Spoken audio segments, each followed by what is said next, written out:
and welcome to Pure Live. It is Friday night, 9 p.m. Central Standard Time, and you are exactly where you're supposed to be. And for those of you that already know, you know that I have to start with my sponsors, so I will do that. And I want you to know that we have an awesome guest today. He has an incredible background. So make sure that you pay attention throughout so that you can win your prize when we play Find the Stage. All right, let's get started with our sponsors.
All right.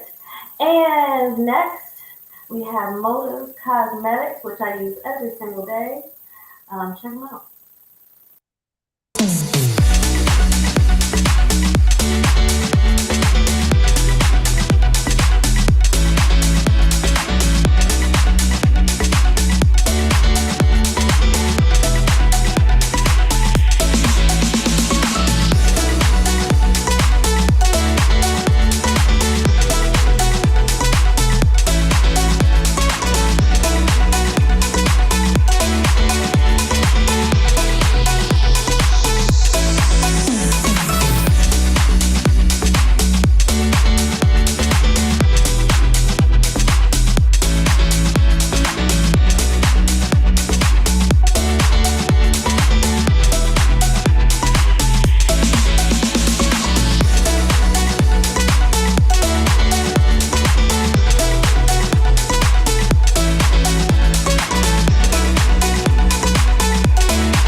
All right, you guys.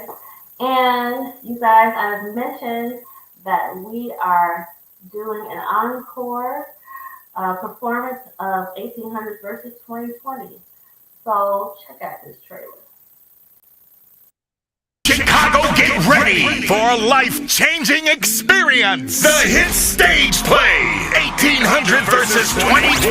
An original stage play written by Richard Gallion is rocking the nation. 1800 versus 2020. Sound like a bunch of lazy cowards living in 2020. Back for one day only, June 18th, 2 p.m. and 7 p.m. at the APC Theater, 11401 South Vincennes Avenue in Chicago. 1800 versus 2020. Witness a black man from 2020 as he travels back to the days of slavery with his ancestors in the 1800s. An amazing storyline that truly has that wow factor. Audiences are raving. Quality work. This is Broadway quality work. Yeah. What would it do for our young people? It'll bring them together. 1800 versus 2020. For more information, visit www.1800versus2020.com or call 310-461-8973. All right. Hope to see you all there. Now, without further ado, I am going to bring in our special guest for today. He is, wow, incredible background. I looked at his biography. I was just, jaw dropped. So, going to introduce to you, hello, as he puts in there, Sax Preacher, aka Minister Rahim. Thank you for joining us today. Well, thank you for having me. I really appreciate that you allowed me to be a part of your show. Thank you. Yes, absolutely. You're welcome. So what I would like you to do, as I allow all of my guests to do, please introduce yourself to the audience. Well, I am Brother Minister Rahim Aton, aka also known as the Sax Preacher. I am the founder of a spiritual movement called the Temple of Mercy Association, which is an all-inclusive Black conscious righteous movement dedicated to the spiritual upliftment of our people. And I'm also the chairman and president of the United Black American Progress Association, a organization that for 62 years, which I only been the chairman and president for about 10 of those years, but for 62 years, the founder, Dr. Webb Evans, has been educating us on the tremendous need to buy black and circulate our dollars and not only just look for jobs, but create jobs. And so between those two organizations and my Masonic Lodge that I'm the head of, I also have a music career. And as the sax preacher, I have traveled throughout the United States, throughout Canada, a little bit over in Europe during my sojourn as a musician, playing the saxophone. I was named sax preacher because they say I play the saxophone as if I'm preaching a sermon.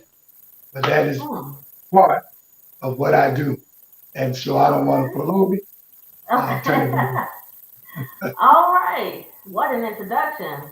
And you guys, please stay tuned. We are going to show a video showing off his skills. So stay tuned for that. So tell us about where you're from. Well, I was born and raised here in Chicago, Illinois, on the south side of Chicago. Years ago,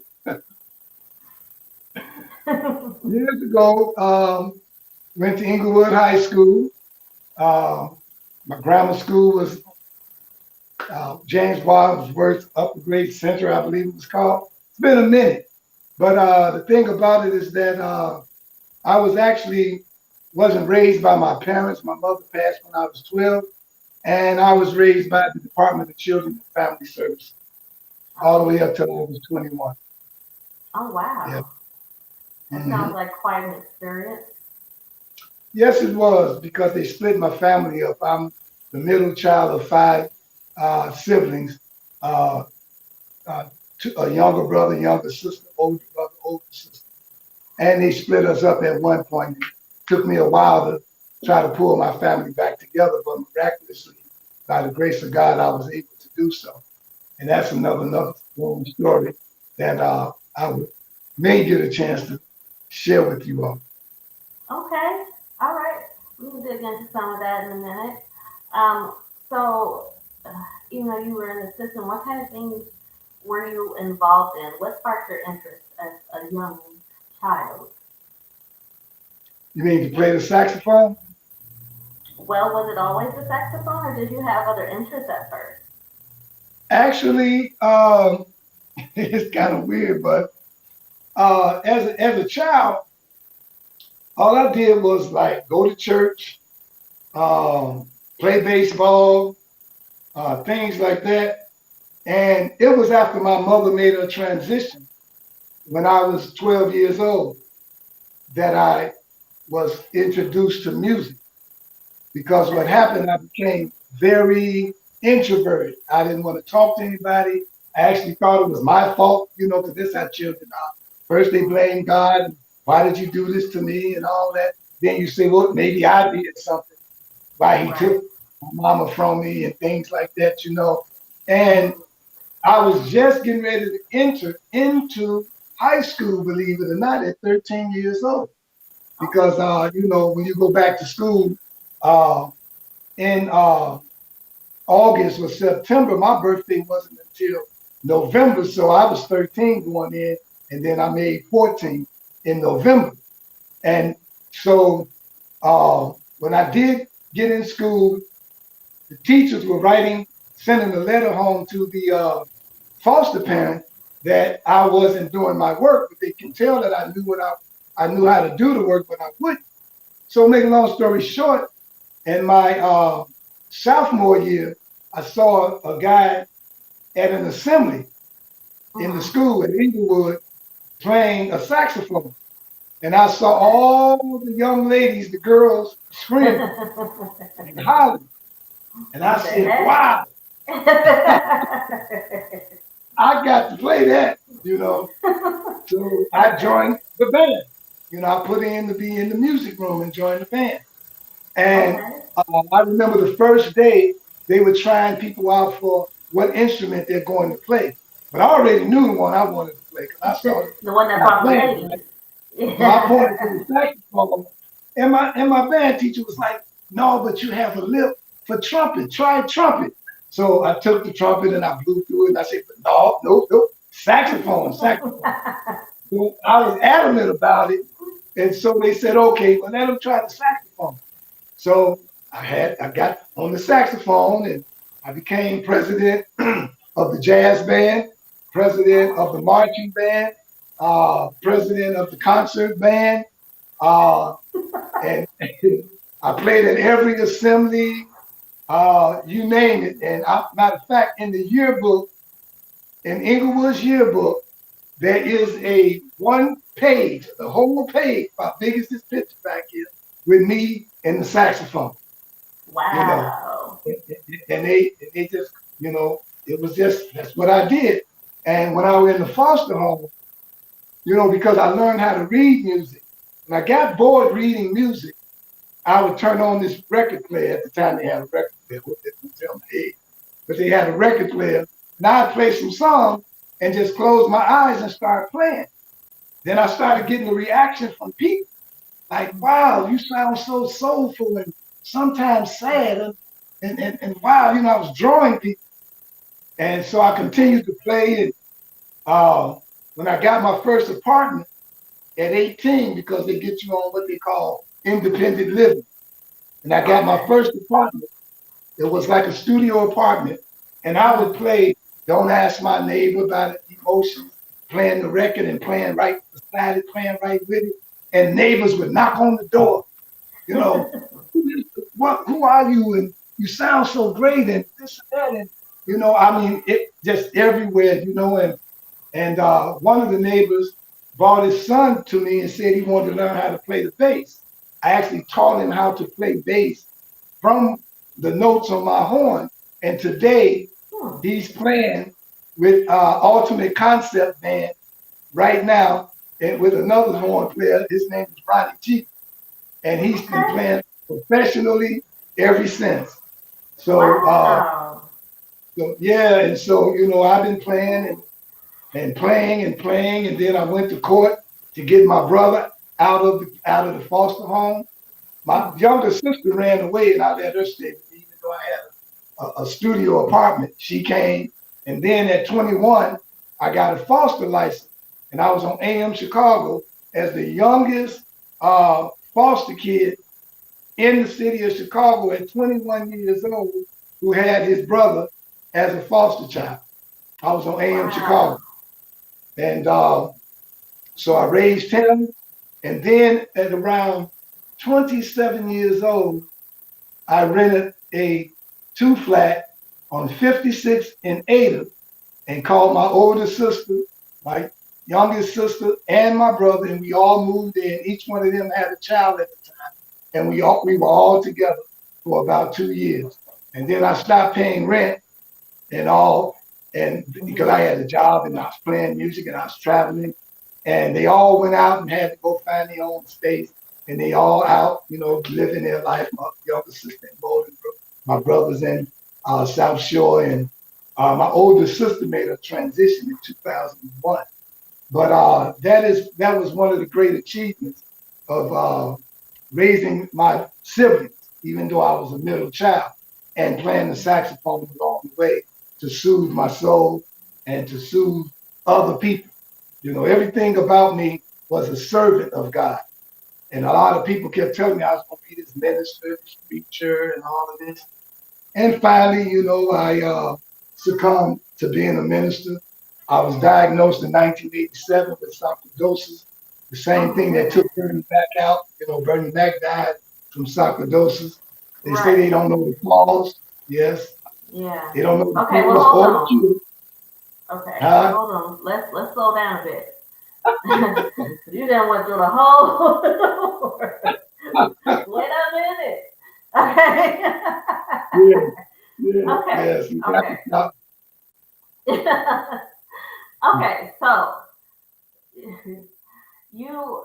So okay. What age were you just talking about that you got sick? What age? Yes. That's what age was I? Was it recent? How about that? Was it recent? Right. Was it within the last 10 years? When I was diagnosed with sarcoidosis? Correct. I won't say what age, but it was in No, just tell 19. me. Yeah. Go I ahead. can tell the year. Okay. Shall I tell the year? Yeah, you can tell The, the year. the year was 1987. Okay. I was diagnosed with sarcoidosis. The doctors told me I only had 6 to 18 months to live because I came in to the hospital on the last stage. I was walking bent over like this, and every Mm-hmm. time I stood straight up, I couldn't breathe. Oh And goodness. with yeah, and with the band, I'd play 1 or 2 songs and go in the back dressing room and just vomit because I couldn't breathe. And so I finally went to the hospital, and they told me after 12 days doing tests that I had sarcoidosis, and they don't know the cause or the cure, and it's mostly black people that get it. And they said they can send me home and put me on steroids, but I only had 6 to 18 months to live because there's no cure for Wow. sarcoidosis. Yeah, Okay. they Well, told me you're I'd never still play here. again. They said I'd never play that sax again. Wow. Well, they were wrong, obviously. Uh, so, Yeah, looking through your bio that you sent me, you first of all, like, dude sent me his resume. Like, this is a lot of yeah. information. You've done so much. Um, I want to dig into um, some of people that you dealt with, but I want to do that after the break. So beforehand, what I want to know is, with the music that you were playing, when did you start recording? When did I start? Say that last part. When did you start recording? Oh, wow. Ooh. Mm. I said, I could have told you when it was my last recording. Let me see. I started recording. Ah, maybe I get 80, that. 80. I believe I started recording after I got well. It took me a year to get back on my feet, and Okay. everybody thought I had made my transition because they hadn't heard from me because I was bedridden for a year and I couldn't leave out my room. And Wow. so, uh, they told me that a guy told me that at our high school reunion, they had the pictures of all the people that made their transition or died that was from that class era, and my picture was up there. Oh my So goodness. yeah, All he right. told me that, and and I walked into a lounge and the band stopped playing. They say, "We thought you had died. Everybody said you died." So actually, I would say my recording, I started recording in 1988, the beginning of end of 88, beginning of 89, after I got back on my feet and started playing again. Wow. Yeah. That's deep. That had to be a weird feeling. Like, how did you feel when you heard the people just thought you were dead? Um, Actually, I didn't feel bad. I actually was elated. It was more like funny to me because I'm like, wow, y'all really thought I was gone. You could have came and visited me. You never even got to check, you know? Right. Like, you But know that you were there, well, yeah, right? they had all heard that I was sick. My band members came, and I had a production called Tonal Production. That production broke up and split up and went their own way. I had Bernie Mac in my production. I had Gail Gibbons. I had George Wilburn. There's a poet out right now in Chicago named Black Ice. Another poet here in Chicago named Amin Ra. All of them came through my production, Tonal Production. But when I I got know I'm sick, right. know him. You know Okay, go Amin ahead. Ra? I do. Yeah, Amin Ra was he became my spokesman for my spiritual movement, and in my lodge I made him the head of the lodge after me. See, he was a leader when I met him in the Gangster Disciples, and Oh, so when I brought him into the movement, the organization, I said, well, since he's a leader, put him in leadership position. So I got out the way to let the younger group do their thing. So I made him the head of my lodge. It got out the way, and then I put out I put out a cassette on him. I had rapping tape. I put out an album on rapping tape. Black Ice was Ice Cold Ultimate Warrior. I put out 2 cassettes on him. Amin Ra, he was called Insane MC Main. Now, Insane MC Main, the psychopathic boss player, that was oh Amin my. Ra. They all came from Tony Production. They'll let you know that. Okay. Yeah. But when I got back on my feet, everybody else went their own separate ways. And that's when Temple of Music Association came Temple of Mercy, and I went into the ministry. Okay. Yeah, Wow. You know, because God saved my life, and so I thought He saved my life and gave me back my music that I might give my life back to Christ by serving people. okay. Sounds like you're a born leader. You just, you don't seem to do little baby steps. You just take over everything, just leading and everything. That I'm the president of this, the president of that. See, here was the thing. When I was in the foster homes, I didn't have family. Remember, my brother and sister were gone, and my mother's brothers and sisters did not want to have anything to do with us. So God, in His infinite wisdom, allowed me to create my own world. And so when I got my own band, that was my world. They became my family. I was there with them all the way up to they got married and had children. You see, and they were more like protecting me from the world in a sense. If you wasn't a musician or nothing, you couldn't be in our circle. You know, Right. and then, yeah, and so I created my own world. And then when I became a minister, I created my own world. And ever since I was 10 years old, I had people around me, and I prayed to God, what can I do with these people? Please help me. They're around me, and I don't know what to do.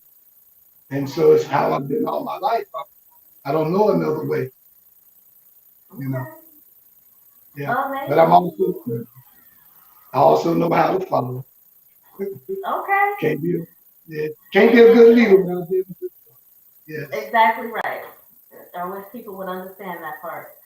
But Did I say I was married and had 5 children? you did not, and I was not about to ask you. There's a good reason. But wait a minute. Okay. All right. So what we're about to do, we're going to take a small break, everybody. What I want you to do is pay attention. We're about to play a game. If you get the answer correct, you will win a prize. Pay attention. Okay? First, we're going to take this short little break, and then we're going to play the game. But before we do all of that, all of you that are on YouTube, this is what I want you to do.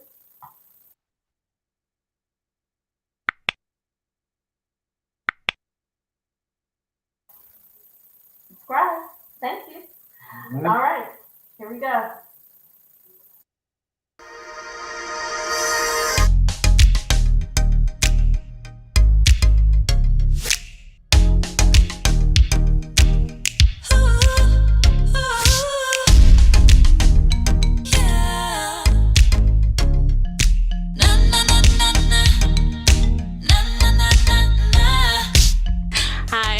Jamal Rogers, and I'm a singer, songwriter, choreographer, voice actor, and I'm the creator and talk show host of P.U.R.E. Live. P.U.R.E. is an acronym for Perfectly Undefined Raw Elegance. So naturally, we want our content to be pure, raw, and elegant. It airs live every Friday at 9 p.m. Central Standard Time on YouTube and Facebook. And if you'd like to see all of the episodes, you can reach it at asiajamal.com, ASIAJAMAL.com. Or if you'd like to be on the show, you can reach me at asia@asiajamal.com. Hope to see you soon.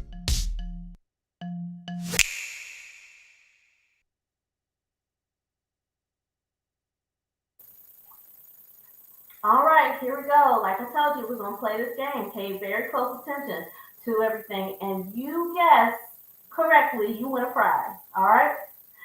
So here we go, ladies and gentlemen. We are going to play Find the Fake. The rules of the game are you're going to pay attention to all the statements, and you're going to guess which one is the fake. You put your guesses in the chat. I will pay attention to who is guessing what. And don't cheat and watch the whole thing and then come back and guess because it's timestamped. I will see it. Okay, so here we go.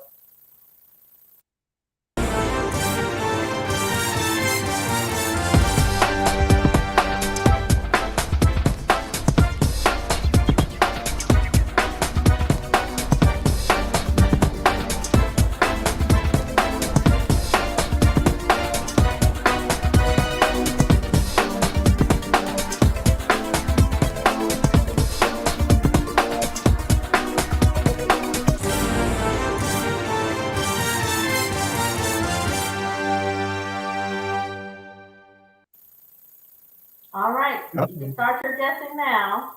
In the meantime, I'm going to continue on with this interview. All right. Let me see those guesses, and feel free to go ahead and ask questions and leave comments as we talk. I know this is very entertaining, but go ahead and ask questions. So I want to continue on with your background. We talked about the fact that you had played with so many different people, some well-known people, some famous people. And I'm going to give you this opportunity to name drop because I saw on your bio some well-known, very interesting people. So what people would the audience know about that you have played on the same stage with? Well, the one that I really am glad I played on the same stage with all of it. The one that I really, really am glad that I had the chance to open up for was Phyllis Hyman. Ooh. And the thing about it is my security company, not my company, the company I was doing security with, had me as security at her dressing room. But when it was time for me to open up, I went and changed and I played with a track, but I had models, women and men going across the stage while I played modeling. And so I opened up for her playing tracks. And then when I finished, I hurried up and made it back to her dressing room, knocked on the door, seen was she ready. And then I escorted her to the stage. That is what I'm so much more proud of. I didn't know she was going to, make a transition like how she did, but man, I was glad that I met her. I also had a chance to be on the same stage with Lou Rawls.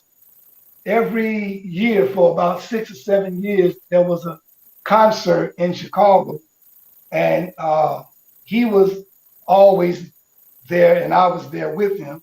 One time, Coco Taylor, the famous blues singer, was at event. I wish I could have had pictures to give you because I couldn't find them, but yeah, I was on stage with them. The latest one I shared the stage with was Jeffrey Osborne.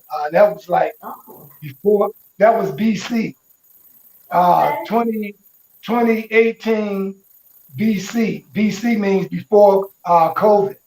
Okay. All right. Our lingo for COVID now. Got it. Okay.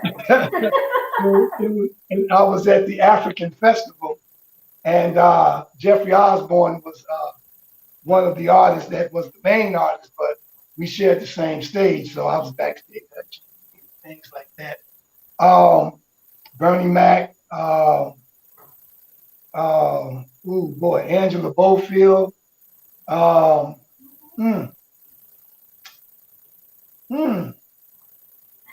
I didn't share the stage with Stephanie Mills, but I had a chance to take pictures with her when she was in Chicago for the Black on Black Love Festival. And as a matter of fact, I have Stephanie Mills, and I have a center photo in the Jet magazine with me hugged up with Stephanie. Oh yeah, I used to live in LA. I met a lot of the celebrities and things like that, and also shared stage with many of them. Mickey Howard in LA when I was at the Pied Piper. Oh my God, it's so many. But when I went into the ministry and decided to deal with challenges of all the killings and shootings in our community, because I saw New Jack City playing in the airport in Finland. That's way on the other side of America. And I said, wow, they showing this violence and stuff, and they getting a bad negative picture of us. And so I began to kind of back down off of touring and going out so much to being more of an activist in the community for the benefit of uplifting our brothers and sisters and helping them reconnect to the true God and the true God within, that they can do better for themselves. That's when the OMIB was formed, the original Day and Night, and of young people and whatnot. And we did a truancy program, things like that. But yes, I did share the stage with the likes of those people and a few others. They were great people. That's wonderful. Yes. What I would like to do is I'd like to play a video. Would you like to set that video up? Sure. This one song that I started playing in the 80s. Remember, I've been playing since I was a teenager. And this song is called Purple Rain. And I did get the permission from Princess Publishing Company to do the song. And it became my signature song. There's nowhere I can go where if I don't play Purple Rain, the audience will ask for it. I tried to do it at the DuSable Museum and walked off and said, I'm not playing it this time. They stopped going, Purple Rain, Purple Rain. So I have to play Purple Rain either at the beginning or at the end of every song. And so I had the chance to do that one song. I was hired just to do that one song. And they had the whole audience wave those purple batons in the audience and whatnot. And they paid me to play just that song. And so it's Purple Rain at the DuSable Museum. All right, you guys. We're gonna hey Shannon. All right, you guys are gonna be privileged to watch the performance of Sax Preacher. Here we go. All right. Welcome Daryl Wilson, also known as the Sax Preacher, to the stage to perform Purple Rain.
Mr. Daryl Wilson, everybody.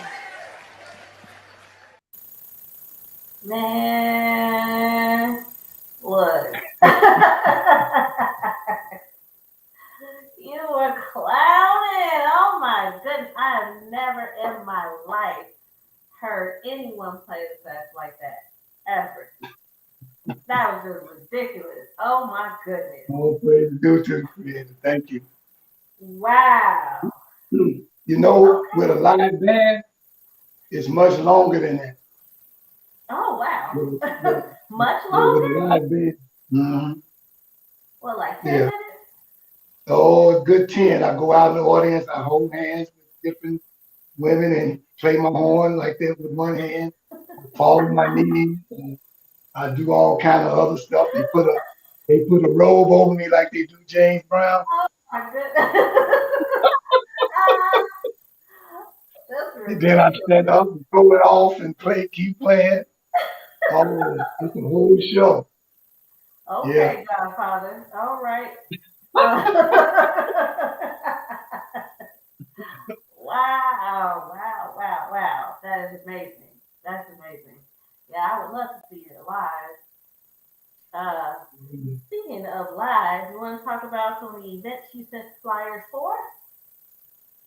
Oh yeah. Well, here in Chicago, I'm playing all over suburbs everywhere. Every third Monday is a jazz after work set at the ETA Theater. The ETA Theater is on 75th in South Chicago. It starts at 6 p.m. with the band. Come on out, it's $25. We have refreshments and whatnot. And you get a chance to hear 2 sets of live music with the sax preacher. I don't call myself playing jazz, I call it soulful jazz. And you can come out this Sunday out in Dalton, Illinois, at this park in Dalton. It's outdoors, and it starts at 6 o'clock, 6 p.m. out in Dalton, Illinois. The name of the park is Dalton Park District. It's Jazz in the Park. That'll be Sax Preacher and the band Energy, Time, and Space. You come on out, bring your lawn chairs, and I say B.O.B. To those who drink, that's bring your own bottle. To those who don't, it's bring your own Bible. So come and enjoy the musical ministry of the Sax Preacher. All right. Okay. And what's this one about? This is another organization, my organization called United Black American Progress Association. Every year we have what we call a Buy Black Parade, but this year we added Juneteenth because it became a holiday. So now we call it the Juneteenth Buy Black Parade. This is our first Juneteenth parade, but this is our 40th Buy Black Parade. So we added Juneteenth to it. We'll be starting on 78th and Ashland to 69th and Ashland, going over east to Loomis, where we'll be having an all-day event, Black vendors event. We have vendors where you can come and buy stuff from vendors who got product and things like that. We're going to have entertainment, entertainers, and many guest speakers talking about the history of Juneteenth and the state of emergency that we are in as far as buying black, because we actually don't buy from one another. We make almost $1 trillion a year, but we spend less than 1% for one another. And if you don't circulate your dollars in the community, it's like not circulating your blood. The community dies. And so we try to push circulating our dollars and buying black. And that's our 2022 Juneteenth parade. Come on out. We kick off at 12. We line up at 10 on 78th and Ashland right here in Chicago. Join us. Let us know if you want to put in a vehicle or if you want to walk. Okay. And what about this one? This happens to be our hospitality patrol called the Original Men in Black. And we go out into the communities. The goal is to, wherever we are at that time, and we stand around in suits and talk to our people, that we can at least deflect whatever crime or whatever that might be about to take place for whatever little length of time that we're there. And what we're doing this year is we're looking for people who want to join and walk with us from the age of 18 to 40. We're looking for 30 OMIB people, 30 people that wants to be part of the original Man in Black, and it's going to be a stipend, and you're going to get a stipend for about a year, a monthly stipend, and just dial in one of those numbers, and we can send you an application, and you can get started with us this summer. It's going to be for a year, so it'll start in July all the way to July of next year, and that will be a beautiful stipend for those who need some extra income to get at the same time. Want to help deter crime and deflect it in other places as far as the gang violence, the gun violence and things like that. We talk to the people in the community. We tell them about programs that we have at our ABJ building on 26th in Michigan. There are other programs. There's a music studio if you want to do art, if you want to do acting, if you want to, anything you want to learn in the arts. We have that for young people from 16 to 24 over at 26 in Michigan at a church called Trinity Episcopal Church. So you want to be a part of it. As you can see, there's a lot of young people on the picture. And so that's my goal, is always to pass down what it is God gave me, so that each generation, if it helped this generation, then they should keep it going to help the next generation. And it's the original Men in Black. And Original Men in Black actually is an offshoot of the Temple of Mercy Association, which they provide a lot of security for the Temple of Mercy events, and as well as we're working with another organization called ABJ Civic Arts Center.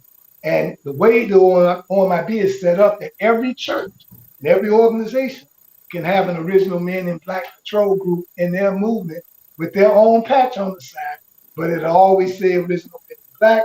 And one of the lieutenants or the lieutenant general from the Temple of Mercy Association would be over the whole entire movement. And that way, throughout the city, we will have a hospitality patrol in our community, and that's the goal.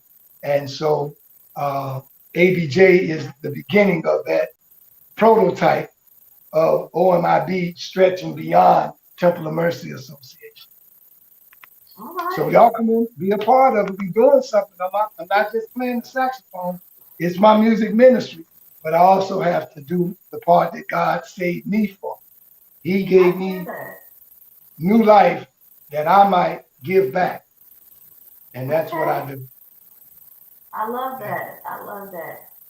And when y'all leave that Juneteenth event, you need to come on to this play. Also on Juneteenth. Yes. 1800 versus 2020. We have it showing at 2 p.m. and 7 p.m. So come on through. You will not be sorry. This is a wonderful play. We've been running since February, and the whole thing started since before the COVID and everything.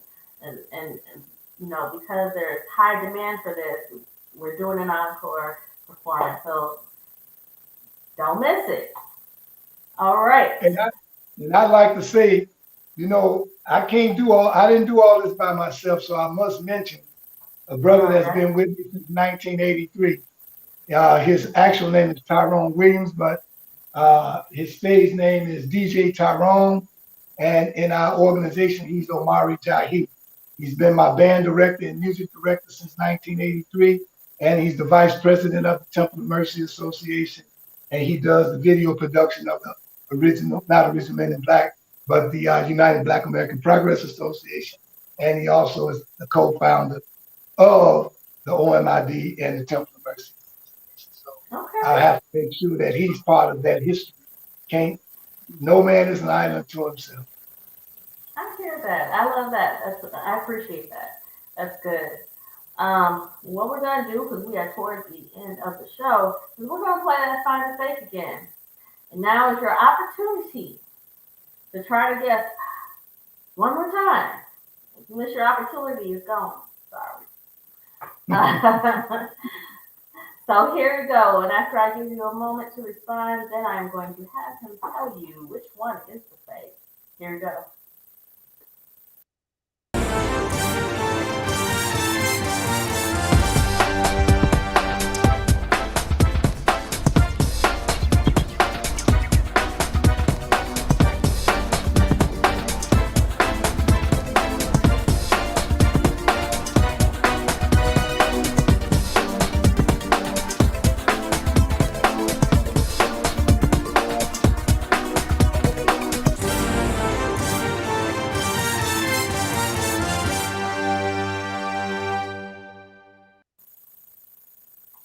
right, you guys. Now you have but a moment to answer which one is a fake. And if you've been paying attention throughout the show, I think he made it pretty easy for you guys. So, you really should know. So I'll give you a moment. While we give you a moment, uh, what I would like to know is what are your future plans? What do you want us to know about you and your movement? What our what our plans? Yes. First, I'd like to say that it's a miracle in itself to run 3 organizations, and each one having people in it. You know, Yeah. I have to say that, and I don't even understand how I'm able to do it. That's why I really don't take the credit. It's really God. Um, the goal of TOMA, Temple of Mercy Association, is to, ooh boy, is to create a movement similar to the Nation of Islam, but not with a religion attached to it. Okay. Because, yes, because see, if we're talking about creating our own, and they said that there's 2 nations inside of America, one black, one white, separate but unequal, then we need to start looking at each organization, the gangs and all, as different tribes. And so my tribe, would be Toma Nation. And you can come in and and study God, study Bible, study Quran, study all the different religions that our people involved in, that we might be what you may call uh, international when it comes to religion. And that's why my name stands as Rahim Kased Aton. Rahim means mercy in Arabic.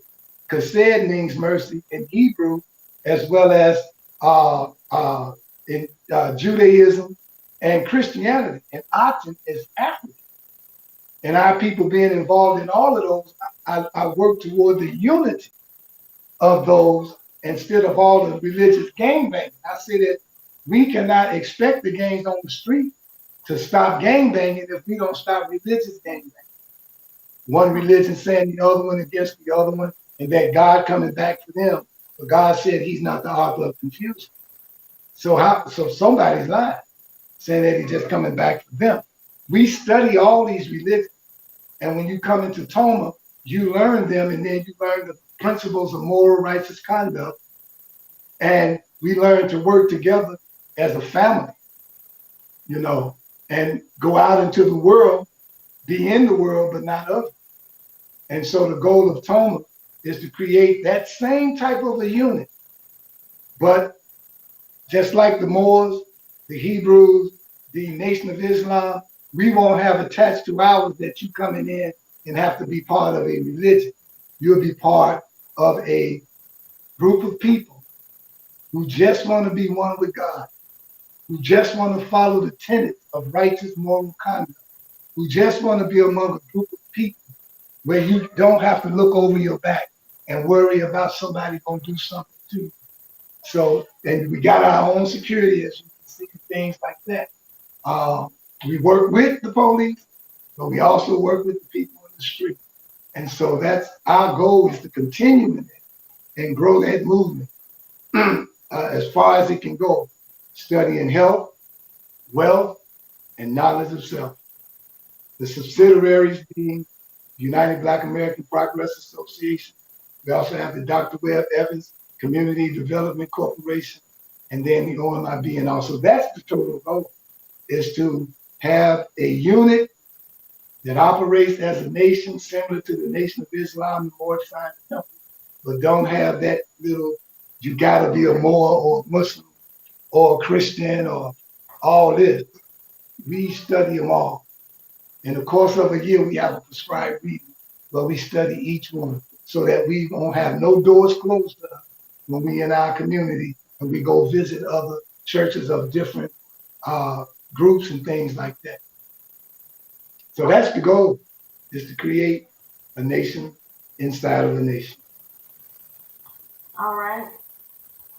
I gave you guys the opportunity to answer. You did not, so here's what it is. Um, so go ahead and give the audience the answer for the sign of faith. You want me to answer that question? I do. Which one is the faith? Which one is faith? Actually, the one that says that I'm 50 years old.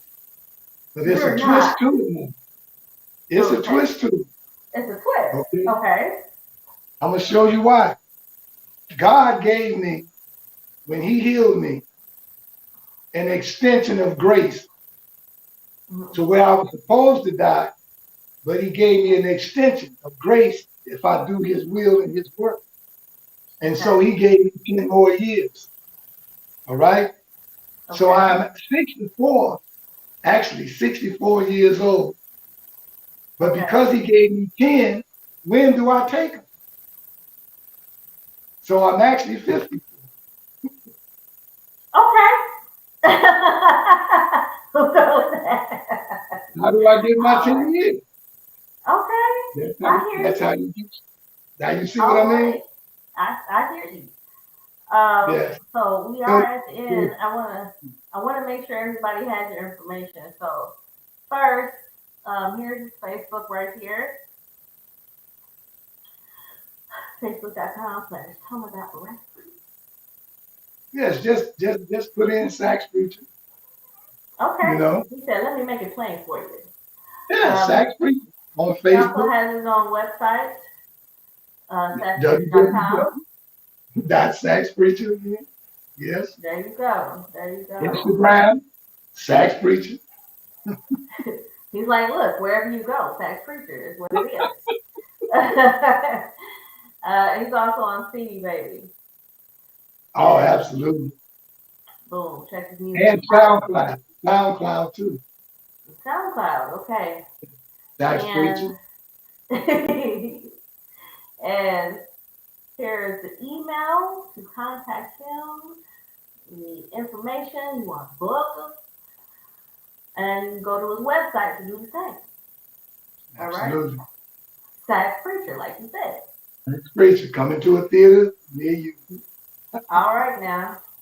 So now we are at the end of our show, and I give all of my guests an opportunity to leave their words of wisdom. So I'm going to give you now the opportunity to do the same. You said about my email? No, I said I give my guests an opportunity to leave their words of wisdom. So I'm going to give you the opportunity to do the same. Words of wisdom. Why I can't pick no words of? Okay, I'll give you one. I'll give you 2 words of wisdom that resonate in my head all the time. And it was by Maya Angelou. She said, if someone is showing you who they are, believe them. And then I got my own that says, if you don't stand for something, someone will stand on you. Ooh, okay. I hear that. And on that note, thank you so much for joining us today. We'll be watching, paying attention to the things you do. And until next time, we will be here again Friday night, 9 p.m. Central Standard Time. See you soon. And remember to embrace God's perfect design, which is you. Good night. Good night, good night. Peace, peace.